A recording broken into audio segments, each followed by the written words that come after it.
the Achilles tendon.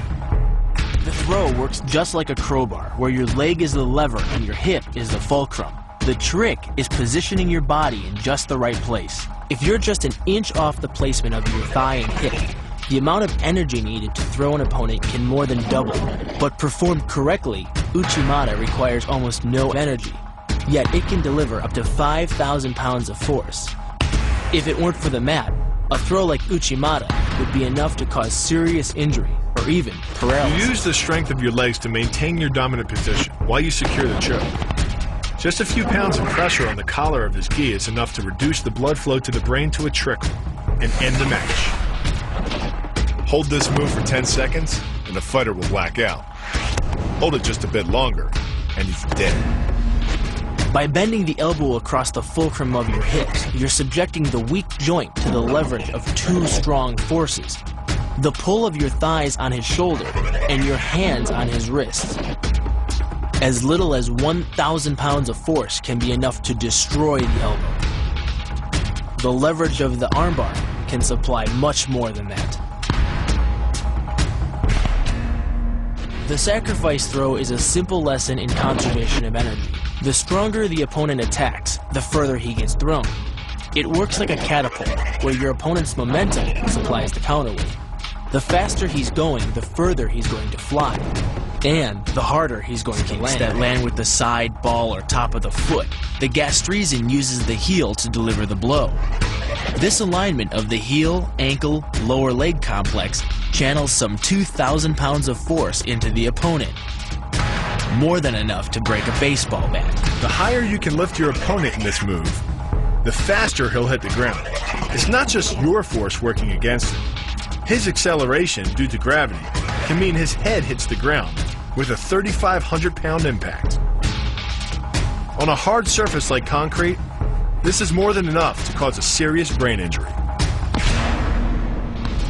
First, the opponent's arm works as a lever to optimize your control. Second, your own back serves as a pivot point for the throw. The strength and stability of your back allows you to throw a much heavier opponent than in a move that requires you to lift him. This move uses your opponent's arm as a lever working against him. The greater the torque on his shoulder, the greater the pain inflicted. And exceeding the joint's normal range of motion causes more than just pain. The soft tissue, muscles, and the bone can all be seriously damaged by this pressure. The goal of this lock is to stretch the tendons at the top of the foot to the breaking point. The strongest tendons have a tensile force threshold of just over 400 pounds.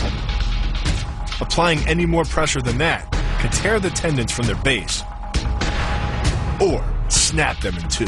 Because you don't have time to cock your arm in a surprise attack, bursting's effectiveness doesn't come from the rotational power of the torso. Instead, it's driven by the legs, which hurl you forward into your opponent. Both the block and the strike land with 300 pounds of force, more than enough to collapse the windpipe or fracture the delicate bones of the face. Doing the 360 defense requires you keep your body in motion at all times, using your arms to defend different angles of attack. The key is keeping your arms at an oblique angle, with your hands open and straight, so that you don't take any blows straight on. Each is deflected down the angle of your forearm, which reduces its impact. Your opponent is relying on his grip strength and outstretched arms to maintain the choke.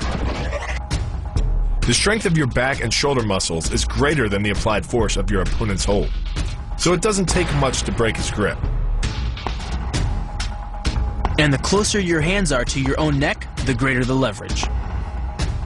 The disarm is basically a judo wrist lock and uses many of the same principles. By pulling your attacker forward as you turn, he loses his balance, giving you control of his wrist. The barrel of the gun then becomes a lever, allowing you to take the gun. Because you are using the muscles of your torso, which can deliver up to 10 times more force than the muscles of the wrist, the disarm works against an opponent who is much stronger than you. An elbow strike from another martial art, Muay Thai. But because the metal doesn't deform on impact, like human bone, every ounce of power is channeled directly into your opponent's face. With the twisting motion of the torso generating the force, and the stiff metal of the M16 providing the impact. It's enough to shatter a cheekbone or break a jaw. The combined momentum of your forward step, the twist of your torso, and the swing of the rifle, the butt stroke can strike your opponent at over 18 miles per hour, carrying well over 550 pounds of force.